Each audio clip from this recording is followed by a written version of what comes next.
Hello दोस्तों, मैं हूं योगी और आप देख रहे हैं play with Yogi.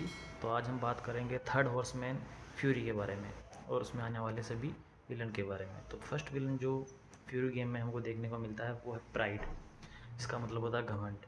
Second N V, जिसका मतलब होता है ईर्ष्या। थर्ड जो है वह है ग्लूटनी, मतलब जो हर चीज़ को ज़्यादा करते हैं या दिखाते हैं जैसे। और फोर्थ है जो अपना है लस्ट, मतलब हवस। और फिफ्थ जो अपनी सिन है, जो बॉस फ्यूरी में आने वाले हैं, उनका नाम है रेथ। और उसके बाद अगला जो बॉस फ्यूरी का सामना करेगा, फ्यूरी से सामना करेगा, वो है ग्रीड। और लास्ट बॉस है स्लोथ। ये 7 बॉस या 7 सिंस कह लीजिए, ये आज हमारे ये गेम का हमारे हिस्सा होंगे। साथ ही साथ हम स्टोरी टेलिंग भी इस गेम की करेंगे। तो कहानी की शुरुआत कुछ ऐसे होती है कि हमारी जो फ्यूरी मैडम होती है वो कहीं रेस्ट कर रही होती है, जैसे कि सभी हॉर्समैन कर रहे होते हैं, जब तक कि उनको किसी का सम्मान नहीं आता और कोई मिशन नहीं दिया जाता। तो सेम फ्यूरी भी ऐसे ही किसी अनजान जगह वेट कर रही होती है किसी मिशन का, क्योंकि ये बहुत ही इम्पेशंस हॉर्समैन्स में से एक है। वैसे तो सारे हॉर्समैन ही इम्पेशंस है। तो फिर इसको सम्मान आता है अपने चार्ट काउंसिल का। और जब वहाँ ये पहुँचती है तो देखती है कि वार, जो कि एक हॉर्समैन है, उसको पहले से ही चार्ट काउंसिल ने पकड़ रखा है। जहाँ फ्यूरी को पता चलता है कि इसने जो अपोकलिप्स जो आई थी ह्यूमन किंगडम पे, उसका ये जिम्मेदार है। जो कि अपने फर्स्ट वाले पार्ट में देखा ही था, डार्क साइड फर्स्ट में अपने इसकी स्टोरी थोड़ी वो डिस्कस की थी। और जिस पे फ्यूरी ज़्यादा तवज्जो नहीं रखती है, क्योंकि ये जब जैसे गेम की शुरुआत रहती है उसमें इसका नेचर दिखाया जाता है कि बहुत ही ज़्यादा इम्पेशेंट, बहुत ही ज़्यादा गुस्सेल प्रवृत्ति की, और ह्यूमंस को भी ज़्यादा केयर नहीं करने वाली हॉर्समैन है ये। हालांकि बैलेंस को सपोर्ट करती है। फिर चार्ट काउंसिल इसको अपने मिशन पे भेजती है कि इसको 7 डेडली सीन्स हैं उनको ख़त्म करना है, क्योंकि वो बहुत ही ज़्यादा अराजकता या इम्बेलेंस फैला रहे हैं। और उन 7 डेडली सीन्स को ख़त्म करने के लिए और उस पर नज़र रखने के लिए फ्यूरी पे चार्ट काउंसिल एक वॉचर को फ्यूरी से अटैच कर देती है। इस दौरान वॉर कहता है कि मेरे को फ्रेम किया गया है, तो थोड़ा आप सावधान रहना। फ्यूरी इसका कोई जवाब नहीं देती और आगे चली जाती है। तो सबसे पहला बॉस एनवी अपने फ्यूरी को मिलता है, और फ्यूरी उस एनवी के पास एक तालिस्मन होता है जिसको वो अपने पास ले लेती है। और जितने भी ये 7 डेडली सिंस है उनकी सोल्स को उसमें ट्रैप करने के लिए वो एमुलेट उससे लेती है। स्टोरी में आगे वल्गरिम नाम के डीमन से, जो कि आपको पता ही होगा डार्क साइड फर्स्ट और सेकंड सब में आता है, उससे सामना फ्यूरी का होता है, जो कि उसको आगाह करता है कि तुम किसी बड़े साजिश का हिस्सा हो चारों ओर में, तो सावधान रहे। जिस पे फ्यूरी ज़्यादा कोई ध्यान नहीं देती है, हालांकि वार का दिमाग में उसके आता है। फिर फ्यूरी आगे जाती है तो आगे अपनी जर्नी में अल्थेन से मिलती है, जो कि आपने डार्क साइडर फर्स्ट में देखा होगा, जो कि फ्यूरी के मिलने के बाद की स्टोरी डार्क साइडर फर्स्ट में है। जैसा कि अपने टाइमलाइन को डिस्कस किया था कि ये स्टोरी डार्क साइडर फर्स्ट के थोड़े पहले की है। और ये उल्थेन वहाँ पे जितने भी ह्यूमंस बचे हुए थे या जो बच सकते थे उनको बचाने का प्रयास कर रहा था, जिस पे भी फ्यूरी काफ़ी हंसती है कि तुम इन कीड़े मकोड़ों को क्यों बचाते हो। तभी एक ह्यूमन में से गुस्सा आ जाता है उसको, और वो बचाता है, बताता है कि हमारी भी एग्जिस्टेंस का कोई ना कोई पर्पज़ है, तभी हम हैं यहाँ पे। और इस तरीके से काफ़ी दोनों में बहस होती है। और फ्यूरी इसके अपने इस डेयरिंग ह्यूमन को देख के काफ़ी इम्प्रेस होती है, और उसके बाद अपनी जर्नी में आगे बढ़ जाती है। आगे बढ़ने से पहले उल्थेन एक मिशन देता है फ्यूरी को कि जितने भी ह्यूमंस तुमको रास्ते में मिले उनको तुम यहाँ पे बस टेलीपोर्ट कर देना, जिसके लिए एक डिवाइस फ्यूरी को वो देता है। जिस पे फ्यूरी काफ़ी बहस करने के बाद मान जाती है, जब उल्थेन उसको बोलता है कि तुम्हें वो एक पावरफुल वेपन देगा। इस अब अपने मिशन के दौरान ये साइड मिशन कुछ फ्यूरी कवर करती है, इसमें कई ह्यूमंस को वो बचाती है, और बाद में हम स्टोरी के लास्ट में देखेंगे किस तरीके से फ्यूरी का बिहेवियर धीरे धीरे इन कारणों से चेंज होता है। तो अब गेम के अगले बॉस आते हैं हमारे रेत भैया, जो कि हैं अगले सिन, जिसका रेत का मतलब होता है बिल्कुल गुस्सा, क्रोध। तो इस रेत को ख़त्म करने के लिए फ्यूरी अपने हॉर्स को सम्मन करती है, रैम्पेज को, जो कि सम्मन तो हो जाता है लेकिन डेडली कंडीशन में, जिसके अंदर एक एंजल की स्वॉर्ड पेनिट्रेट हो रखी थी, जिससे कि आभास हो रहा था कि किसी एंजल ने इसका खून किया। इस चीज़ का फ़ायदा उठा के, इस डिस्ट्रक्शन का फ़ायदा उठा के फ्यूरी पे डैमेज कर देता है रेत, और रेत पे भी फ्यूरी डैमेज कर देती है। दोनों अनकॉन्शियस हो जाते हैं। और इस अनकॉन्शियसनेस के दौरान ही अचानक फ्यूरी को कहीं सम्मन मिलता है, और ये सम्मन और किसी का नहीं, होलो नाम के एक पावरफुल डीमन का होता है, जो कि डार्क साइडर यूनिवर्स में पाए जाने वाले सभी हेल्स में से किसी एक हेल का किंग होता है, जिसे लॉर्ड ऑफ हेलो के नाम से जाना जाता है। ये लॉर्ड ऑफ हेलो भी फ्यूरी को सचेत करता है कि तुम सावधान रहना चार्ट काउंसिल से। तुम किसी बड़े गेम का फ्रेमवर्क हो, चारों के चारों हॉर्समैन, जिसको फ्यूरी, जिस बात पे फ्यूरी ध्यान देती है बट ज़्यादा नहीं देती, क्योंकि इस समय तक फ्यूरी का नेचर कुछ ज़्यादा ही इम्पेशेंट और ना समझ लड़की की तरह होता है। बट होलो उसको कई तरह की पावर धीरे धीरे देता है गेम में। जैसी पहली होलो पावर देता है फायर होलो। फायर होलो को देके ये इसको भेज देता है कि तुम्हें एब्रैक्सियस नाम के एक डीमन को मारना होगा, ये जिसके बदले में तुम्हें अलग अलग पावर दूंगा।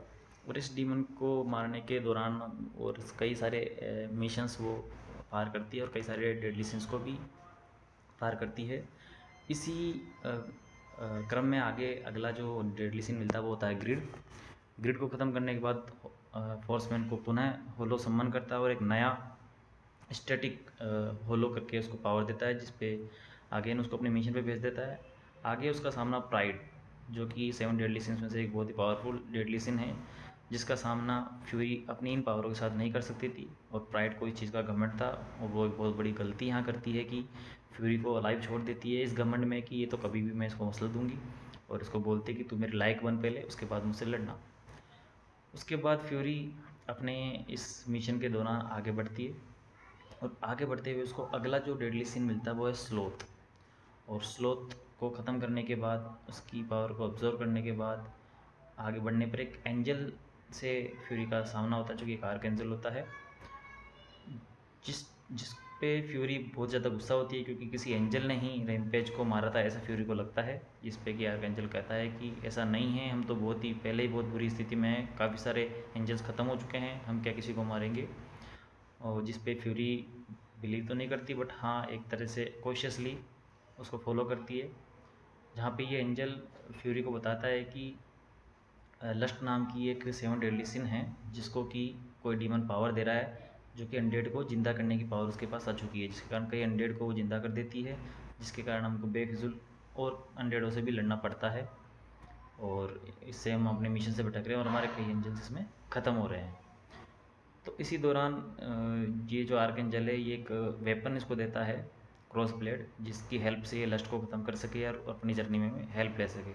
लस्ट के बाद जब ये पहुँचती है तो पाती है कि लस्ट पे किसी ने फायर कर दिया है, और जब पीछे पलट के फ्यूरी देखती है तो पाती है कि तीनों के तीनों हॉर्समैन इसके सामने खड़े हैं।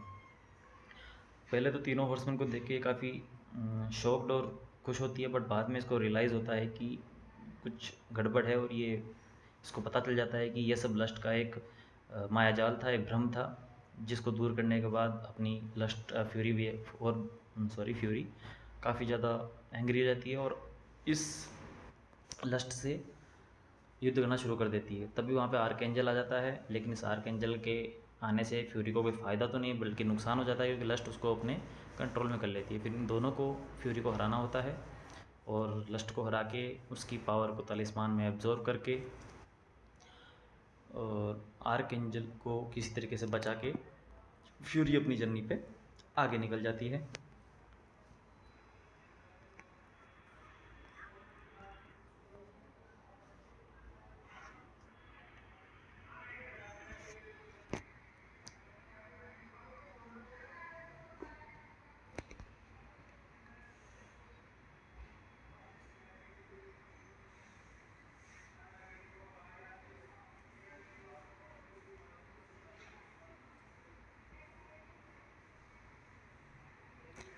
लस्ट को ख़त्म करने पर पुनः dark Lord of hello fury को सम्मान करता है और एक नई पावर हेलो फ्यूरी को देता है, जिस पावर का यूज़ करके फ्यूरी आगे बढ़ती है। कई चुटके मुटके डीमंस का सामना करने के बाद जो अगला 7 डेडली सिन है उससे सामना करने के लिए फ्यूरी पहुंचती है। अब तक इस गेम में आते आते फ्यूरी का बिहेवियर काफ़ी चेंज हो गया था, वो काफ़ी काम हो गई थी और चीज़ों को समझने लग गई थी। उसके बाद स्लोथ नाम के इस 7 डेडली सिन को ख़त्म करने के बाद फ्यूरी को वापस लॉर्ड ऑफ हेलो का सम्मान आता है। लॉर्ड ऑफ हेलो उसको पुनः नेक्स्ट पावर देता है, एक नई हेलो पावर देता है, स्टैटिक हेलो। इस हेलो की पावर से फिर से अपनी फ्यूरी निकलती है अपने अगले मिशन पर। इस मिशन के दौरान अब उसको जो डीमन मिलने वाला था वो था अब्रैक्सियस। लास्ट 7 डेडली सिन को ख़त्म करने से पहले अब्रैक्सियस नाम का डीमन इसकी इस स्टोरी लाइन में इसको मिलता है, जिससे वो सामना करके उससे पूछती है कि क्यों आप तेरे को लॉर्ड ऑफ हेलो मारना चाहता है। जिस पे अब्रैक्सियस बोलता है कि हम उसके लिए ख़तरा हैं, क्योंकि मैं और डिस्ट्रॉयर मेरा बॉस मिलके लॉर्ड ऑफ हेलो को ख़त्म करेंगे। इसलिए लॉर्ड ऑफ हेलो मुझे मारना चाहता है, और ये वही डिस्ट्रॉयर है जो डार्कसाइडर फर्स्ट में था, जिसको वार ने ख़त्म किया था। तो अब इस वार्तालाप के दौरान हम पाते हैं कि जो अब्रक्षस था, वो अब्रक्षस फ्यूरी के सामने एक ऑप्शन रखता है दो, कि या तो तुम मेरे से लड़ाओ, मुझे मारो, या मुझे छोड़ दोगी, मुझसे नहीं लड़ोगी तो मैं अपनी इस रेल में तुमको आने की इजाज़त दूंगा, जब तुम चाहो तब आ सकती हो। तो इन दोनों ऑप्शन को ही अपन गेम के लीडर या होने के नाते चुन सकते हैं, जिस पे कि पर्सनली मेरे द्वारा जो चुना गया था, टू किल द अब्रक्षस, क्योंकि मेरे को पर्सनली ये डीमन पसंद नहीं है।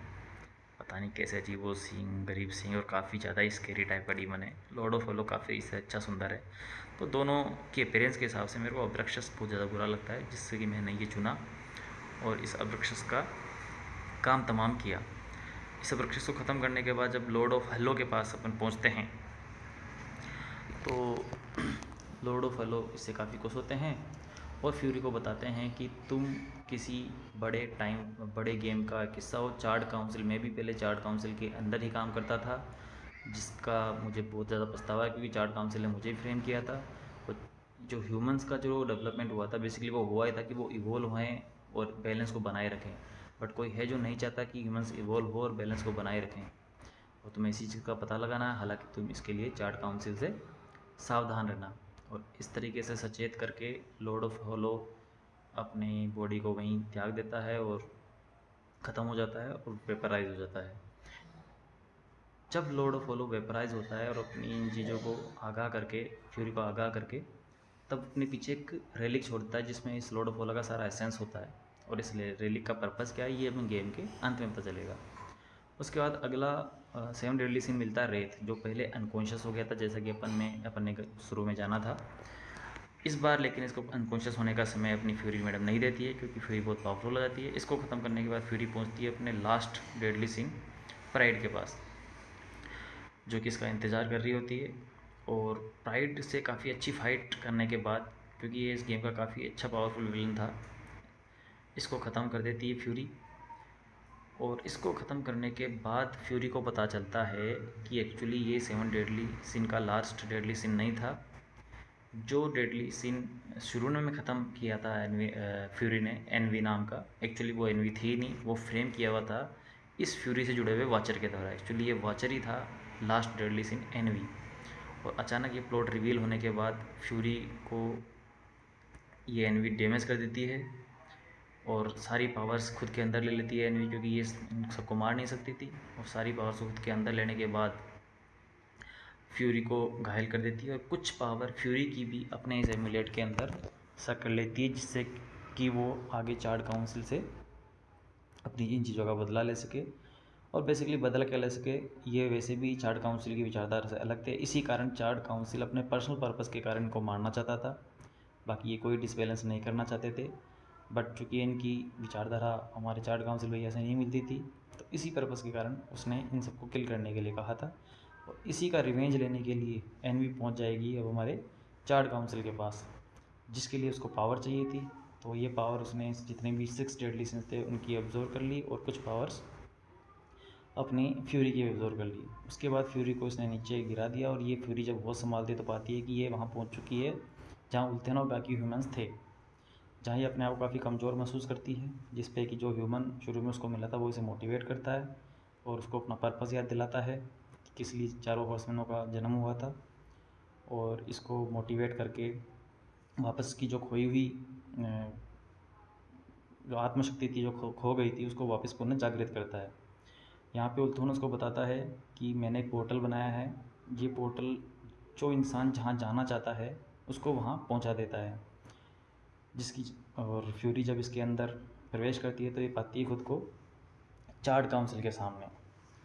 और ये वो जगह थी जहाँ पे फ्यूरी बहुत ही तहे दिल से जाना चाहती थी, क्योंकि चार्ड काउंसिल से काफ़ी बातों का जवाब इसको चाहिए था। जहाँ ये पाती है कि एनवी पहले ही चार्ड काउंसिल से लड़ाई कर रही है, जो चार्ड काउंसिल में भारी पड़ रही है, क्योंकि चार्ड काउंसिल एनवी के पास काफ़ी सारी पावर्स थी, 6 डेडली सिंस की प्लस कुछ पावर्स अपनी फ्यूरी मैडम की। तो यह जैसे वहाँ पहुँचती है, चार्ड काउंसिल आदेश देती है फ्यूरी को कि एनवी को ख़त्म करें। जिस पे फ्यूरी बहुत गुस्सा होती है। हालांकि एनवी को तो उसे ख़त्म करना ही था अपने पर्सनल कारण से, बट इसको ख़त्म करके वो चार्ट काउंसिल से बहुत क्रोध करती है और उनको बोलती है कि तुमने हम सबको फ्रेम क्यों किया, क्या पर्पज़ है तुम्हारा इसके पीछे, जिस पे चार्ट काउंसिल इस पे अटैक कर देती है फ्यूरी पे।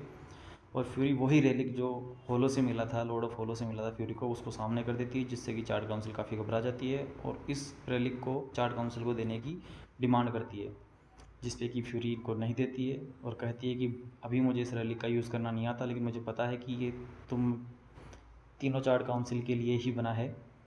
और उस रेलिक को वहाँ से वो लेके चली जाती है और तालिस्मान जो 7 डेडली सिंस का था उसको चार्ट काउंसिल पे थ्रो कर देती है, जिससे हमारा ब्लास्ट होता है। उसके बाद जब फ्यूरी वापस उसी जगह जहाँ ह्यूमंस और उल्थेन थे वहाँ आ जाती है और बताती है कि किस तरीके से चार्ट काउंसिल ने सबको फ्रेम किया है। अब ह्यूमंस को कोई सेफ जगह नहीं है जहाँ ह्यूमंस सेफ रह सकते हैं।